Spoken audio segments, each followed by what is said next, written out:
So every COO function ends up being the yin and yang to the CEO. Right. More than any other C-level, the COO is the true partner to the CEO. Imagine to help scale 1-800-GOT-JUNK from 14 employees all the way over to 3,100. Hi, I'm Joshua Carlsen. In today's Ask an Expert segment, I'm going to be sitting down with Cameron Herold, who was the Chief Operating Officer at 1-800-GOT-JUNK during that rapid ascent. But he's also the founder of a group called COO Alliance. They're the only group that's strictly focused on helping number twos within companies. As he explains that there should be a yin and yang relationship between the CEO and the COO. And when you can improve the relationship between those two, you rapidly propel the vision, the mission, and the performance of a company forward. Let's hear what Cameron has to say. All right. So Cameron, thank you very much for coming on our Ask an Expert. Hey, Joshua, thanks for having me. Appreciate it. Yeah, totally. So you've got a lot of notoriety for your role with helping scale up 1-800-GOT-JUNK. But prior to that, you actually had a pretty successful established track record. I'd love to hear about some of the things that you did before you even got to 1-800-JUNK. Yeah, it's actually one of the reasons I think why I was even successful in scaling 1-800-GOT-JUNK was it was the third time I'd grown a company.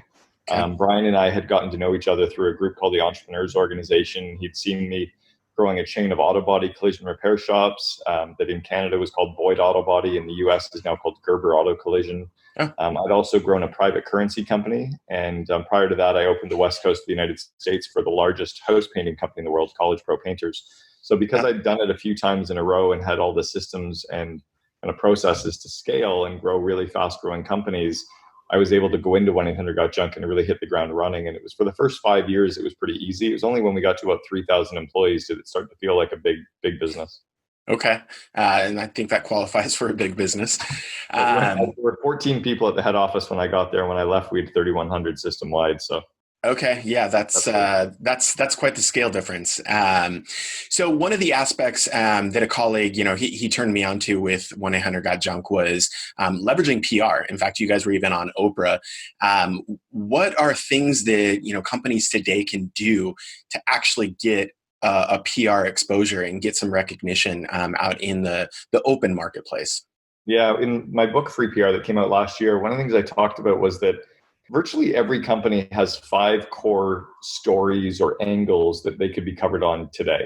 Okay. They have their founder story and how they started the company, whether someone left a crappy job and started it, or they noticed a pain point and they started it, or they were bored and they started it, or they had an idea and they started. They have that kind of starting story. Right. And then they all have their hero's journey, where they they hit obstacles, they hit bumps in the path, they had to kind of overcome things. Or maybe they have the lessons from the edge, which are the real scary, I almost lost the company kind of stories, or I almost lost my marriage because of it, or I almost lost my relationship with myself because of the business. Sure. They have that kind of lesson from the edge story, which people really love. Most companies have a technology angle now where they're leveraging technology to scale. They're using apps or automations to really scale their business. And then I think we also have a culture angle where most companies can talk about, or they should at least, have created a great company with a great culture, and they can speak to what they're doing to turn their company into a magnet for great talent versus everyone else in their industry. So when you come up with those story angles, story ideas, if you come up with 5 core points for that story, you usually have enough to reach out to the media and talk about. Okay. And so the process is kind of picking which one of those you think is going to be a good fit for you guys, develop that internally, and then once you have that story refined, distribute it out into the media and see what takes? Kind of. I actually don't even like distributing it. What I like doing is figuring out which media outlets do I want to cover me, and then I pick up the phone and I call them. More often than not, the media is getting bombarded with emails and press releases all day long, but nobody's ever phoning the journalist. So you probably, let's say the journalist gets 4 phone calls a day, you've got a 25% chance to get through to them. But if they get 200 emails a day, you 0.05% chance of getting through to them. So I don't really like spamming it as much as I really like very highly selectively targeting which outlets to contact. And then I pick up the phone and say, hey, do you have 2 minutes? I think I have a good story for you. Most of them will say, yes, go ahead. What's your story? I give them story number 1, thinking about their audience. And if they don't like it, then I say, well, what do you think about this story? And I give them a second angle. So I always have 2 angles ready to go. Okay. And when you guys first started this, was this something that you started getting feedback from journalists that helped you enhance the story, or did you feel comfortable with the story going out, originally? No, we always would listen to the journalist. Yeah. I've always said that with PR, people have to be able to ask questions and listen. Yeah. So it's kind of like, here's my story idea. What do you think? The journalist will say a couple things, and I'll position the story or spin the story a little bit more. Or we'll kind of, craft it together a little bit. I've got this idea. What do you think of that idea? Well, I like part of the idea, but I wish it was more like this. Oh, well, then we could do this. As long as you understand your business, you Sure. can usually explain your story or craft the story with the journalist. It's why most PR firms fail, is because PR firms don't understand the business well enough to iterate and kind of craft the story on the fly. Yep. Whereas if you're an in-house PR person working with the company, sitting near the CEO, you usually understand the business enough to craft the angle and position it in a different way. Okay. So it sounds like kind of a symbiotic relationship between, this media person that understands their audience and you understanding what your business is Exactly. and working. Okay. And you're helping the journalist, right? The journalist every day, imagine being a journalist every day has to come up with a new story to write. Right. Where are they going to get 250 new ideas a year to be inspired with? So you're inspiring them and giving them a story. You're actually helping them out on that day. Okay. So speaking of storytelling, Forbes had a comment that you are one of the best speakers that hits grand slams. So as someone who's personally spoken in front of audiences, I think maybe I'm a doubles kind of guy. Maybe I got a triple once. What's the secret to good audience storytelling that is engaging and leaves that memorable mark on that audience? It's interesting. I talked to someone the other day about this, and they said they really have to practice being a speaker. And I said, well, no, you're 42 years old. And he said, yeah. I said, you've been speaking for 41 years. So you don't have to practice speaking. You know how to speak. Right. You speak to your friends, you speak to your parents, you speak to your spouse, you speak to your kids. You know how to speak. So when you stand up on stage, speak. Just be you.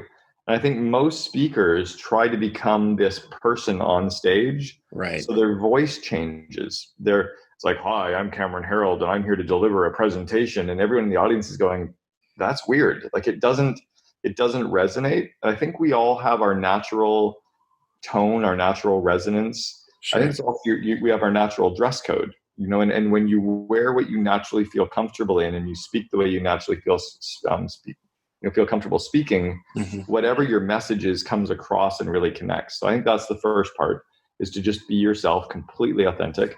Okay. And then second, to remember that you're there to help the audience to take ideas back and put them in place in their lives or in their business. Sure. So I try to deliver based on very tactical, easy to implement things that they can do. I try to stay away from the theory. I try to stay away from the complicated. So they leave with like cheat sheets on how to do stuff. And I find that really works. Okay. So that's great to hear. I think authenticity is definitely one that, to me, I think there is a learning curve, but I'm hopeful that the fact that we've all been put on video for these past few months, it's kind of broken down this weird facade that, when you step on stage, it suddenly seems different. So I have to be different, as opposed to, no, just be yourself. I was also groomed as an entrepreneur. My father was an entrepreneur, and both our grandfathers were entrepreneurs. We grew up in entrepreneurial families. And when we were kids, my dad used to make us stand up and tell stories to the family about random things. He would give us three things, like a brown chair, a guitar, and a green screen. And we'd have to tell a story about those three items. And so as a 7-year-old, a 10-year-old, literally standing in front of my brother and sister and my dad telling stories, we got used to that. So maybe I had a bit of an advantage, I guess, growing up that I didn't really see. Well, I feel like part of that lends to your second thing, which is make it something meaningful for the audience, right? When you're talking about a chair, right, an inanimate object that we all sit in, like you've really got to press the limits as far as what that conversation or what that story is about. And I feel like we assume, especially as it pertains to our specialties, that it's just secondhand, but for the audience, this is the first time, or maybe they've only heard about it a few times. And so you really need to think about it from the audience perspective. You just touched on two things. One is, and I learned this from a very good friend of mine, Jack Daly, who's a spectacular speaker. Yes, he is. Jack said, remember that for the audience, this is opening night. Now, Jack saw me speak at an event 13 years ago, and he'd seen me speak 10 times before. And he came up to me and he goes, your content, 10 out of 10. Your delivery sucked. And I'm like, whoa. He goes, Cameron, he goes, you're bored of it. You either need to change your content, but remember, everyone in the audience, this is the opening night performance. It's the first time they've ever seen it. You need to deliver for them. And that forever changed me. That now when I show up, I try to give them the energy that they deserve and the content that they deserve, or I change up my content. So that was big. And then the second one, I think, was to remember that if I'm always the expert, I kind of come off as a know-it-all versus coming off as human. And so I often will talk about my mistakes and my failures really honestly about how I completely screwed up. And then what I learned from that screw up, and then what I put in place to fix it. And I think that hero's journey where I'm showing my pain and my suffering and my lesson and what I learned is really powerful in storytelling as well. Okay. Well, that's insightful. And I do second. We've had Jack on. He is incredibly charismatic speaker. So, and that's good. It's good to have a peer to be able to, I guess that's my third takeaway. It's good to have a peer that can shake you out of these, routines that we fall into that we're not even conscious of. So constantly striving for feedback. Okay. I want to shift gears now. You've created an organization, COO Alliance. And I'd like to just share with the audience a little bit about what that is.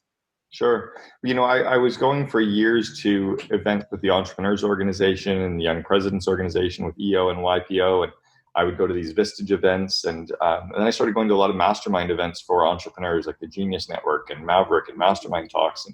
And I was getting a lot of really great connections, but they always wanted to stay, the other entrepreneurs always stayed at kind of the 30,000 foot level. And I realized that as the COO of a company, I wanted to really get into the details. If I wanted to talk about interviewing, they're like, yeah, we got to get all the right people into the company. And then they'd switch topics. I'm like, wait, we could talk about interviewing for 2 days. Right. And I realized that there was no place for the COO to go and actually connect with other COOs.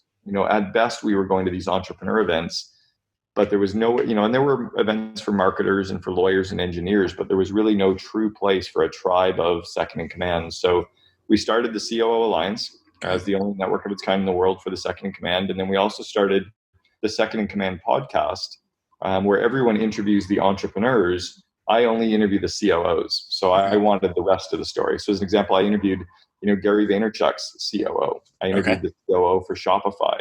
I had the COO for the Cleveland Indians. So we're kind of getting the rest of the story out of that group.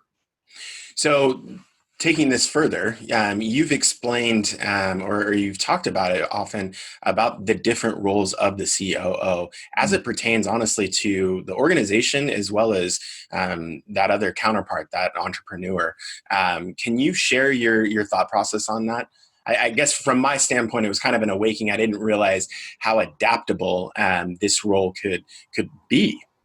It's not only that it can be, but it's very, very different. Harvard wrote an article about 15 years ago called The Misunderstood Role of the COO. Okay. And they identified 7 distinct types of chief operating officers. So they had, the heir apparent and the partner and the role model.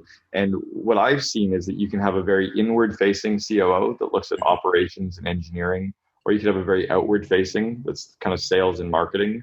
You might have a COO that handles IT and finance, but maybe you have one that handles, engineering and operations. So every COO function ends up being the yin and yang to the CEO. Right. More than any other C-level, the COO is the true partner to the CEO, and the COO usually handles everything that the CEO sucks at. They usually handle everything the CEO doesn't love. Right. And then they just stay in their sandbox, and they let the CEO stay in their sandbox with a very high trust factor and high communications between the two. So that makes perfect sense. But what is the process for that CEO to go out and find that perfect counterpart? Because I think one of the things this past few months have revealed is when the economy is surging, when everything's, gangbusters, you can hide, inadequate or subpar talent. And so I think a lot of people are looking at their staff, their organization right now, and misstepping in hires think you said it's 15 times annual salary if you hire the wrong COO. I mean, those are staggering numbers. So how do you make sure you get the right one? Yeah, that 15 times number is from the group at Top Grading. It's 15 times the annual salary of any of the wrong people in your organization. So even a Okay. customer service rep, if they're the wrong person, is costing you 15 times their 40 grand a year. Sure. So the starting point is to have the CEO list out all the areas they're great at and all the areas they're bad at, all the areas they love overseeing and all the areas they don't love overseeing. Yep. All the areas that they would love to have someone handle for them. And that becomes the scorecard and the job description for what you're looking for. That's first and foremost. Okay. Secondly, is to really hire someone who has done what you need them to do. So you mentioned early on that I was the second in command at 1-800-GOT-JUNK. I came in as the 14th employee. When I left 6.5 years later, we had 3,100 employees who'd gone from 2 million to 106 million in 6 years. But the 5 big things I needed to do when I came in as COO were to create a franchise coaching program, create a franchise marketing program, create a franchise training program, to build out a leadership team internally, and then to hire and build the team to run the company. I'd done that already. I'd already done that at a number of other companies. So the fact that I had done what I needed to do and could prove, not that I just knew how to do it, but that I'd done it before, that I would probably be able to do it again. So when Brian brought me in, he knew that I'd already done it. He had proof that I'd already done it. And the trust between Brian and I was so strong because he was my best man at my wedding 2 months before I even joined him in the company. So we already had this built-in friendship and built-in trust that I think was really critical. So in the interview process for any company, it's looking to hire someone that's done it before and that you know that you can trust them implicitly on day one. So it's doing the reference checks. It's using Torque. It's really grilling them through the interview process. It's having multiple people interview them. It's knowing everything about them on day one so that there's nothing left to learn. But most companies don't do the work. So it's great to hear you say this. I talked with Jeff Smart, and one of the things we talked about hiring is it's basically one of the best future indicators is what have they done in the past. And so that track record that you're talking about and validating it, and obviously you guys had trust, but doing the reference checks is incredibly important because if you can validate that, then you've got proof that they can do it within your organization. Yeah, it's interesting. I just had Jeff speak at our last COO Alliance event as well. He was one of our guest speakers, and I talked to his dad as well. God, when I talked to his dad, probably about a year or so ago, they've really done some great content with Top Grading in the book Who. And I think that's the key is for companies to actually embrace that content, learn that content, and teach the management team how to even do interviews. Most companies really complain, it's hard to find good people, but they've never had any training on how to find them and how to select them and how to onboard them. Right. Okay. So we have gone through a lot when we scheduled this. It's maybe a month or so back. So even more is kind of evolved because we've been hit with the pandemic, which followed by the economy, which followed by social, issues that are front and center. So there's a lot that's happening, and the forecast is, I think at best, unclear as far as how we get out of this. So for businesses that are struggling right now, what recommendations do you have to not only pivot, but how should they be looking at it from an inward and outward standpoint to see what are the right ways or right directions to go? Wow. So one is that right now more than ever, leaders need to lead. Okay. That employees are looking to be led. They're nervous, they're scattered, they're scared, they're unsure. They need someone to lead. So it's the best time in the world for leaders to roll out a vivid vision, to roll out plans, to engage the teams, to understand that we are where we are, but also to be driving forward and not dwell on the situation or the past. It's like, yes, there's COVID. Yes, we're shut down. Yes, travel is tough. Yes, it's hard. And here's where we're going. So it's kind of like owning where we are, but driving forward. So it's really all about articulating a vision, clarifying the vision, communicating the vision, aligning people with the vision, and then making sure that you've got people working on the critical few things versus the important many. Really having your team working on the core projects that are driving toward that vision. So I think that's what, when companies will embrace that and roll with that, it's good. The second thing I would really be doing right now is growing my people. Really using this time to grow the skill set of my people. I've been, for years, people have said, meetings suck. I'm like, no, meetings don't suck. You suck at running meetings. You know, so as an example, buy the book Meetings Suck for every single employee, have every single employee read the book, have every single employee, do a 5-minute book report over lunch about what they learned from the book. And then a month later, have everybody watch a video about meetings. And then a month later, bring in a consultant to teach people on how to run meetings. Pick one theme per quarter to grow your people. Maybe next quarter you teach them on interviews. Yep. Maybe the quarter after that you teach them on email management. But I think the more that we grow our people and align our people and inspire our people with vision, the more we'll really come out of this really strong. That's good advice. I think that there's a lot of free or very affordable education out there. And to your point, if you just keep complaining about the same, problem or same challenge that you're facing, then, it's really shame on you for not, taking a resource that's available to you. When we talk about pivots, one of the things that I think is important right now is a lot of companies are, their resources are limited right now, right? They have been strained. And so, when we look at a pivot, that's true of some. There's a lot of companies that are actually doing pretty well right now too. Which is fair. Yes, there are.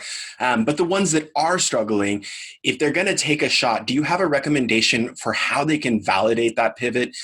Because the last thing you'd like to see is them, shift 45 degrees and they've completely missed the mark and, the train's left the station. And so, that's not my niche. It's interesting. I've talked to a lot of CEOs about this as well. I don't even work with early stage companies because my niche is when someone understands their core product or their core service, yep, how to really help them scale. But I'm not the guy to sit down and say, where should we go? I don't know. For me, once you know where you're going, I can help you get there. Okay. Which is interesting. Even the companies that I coach, I've been coaching clients now for probably the last 13 years in 20 plus countries. I've got CEOs and COOs globally that I coach. Mm-hmm. I don't know anything about their business. Even when I was coaching the second in command at Sprint, I don't know anything about the technology sector, but I coached Jamie Jones, the COO at Sprint, for 18 months. I don't know anything about the cell phone business. So yeah, I'm the last guy to say whether your pivot is the correct pivot. Yep. But if you're going in the right direction, I can really help you scale that. Okay. Well, so then let's finish with, what are the things aside that we've talked about already that you think would be important for organizations to be focused on now and looking into the future? I think it is really sitting down and having the CEO understanding where they're going, okay, articulating that as a vivid vision, that 4 or 5 page written description of what your company looks like 3 years out. I also really encourage people to get your pricing right. I would price yourself into more of a premium price, or certainly at the 75th or 80th percentile of the bell curve. Okay. You can't make money. It's really, really tough to be in that Walmart model of the low, the high volume, low margin business. I would much prefer companies to stay in the high margin, high profit business and then really deliver off that as well. Sure. Okay. Well, I want to thank you for coming on today. A lot of valuable insights, and hopefully we can have you back again soon. Thanks, Joshua. I appreciate you having me. All right. Thanks, Cameron. Bye. See ya.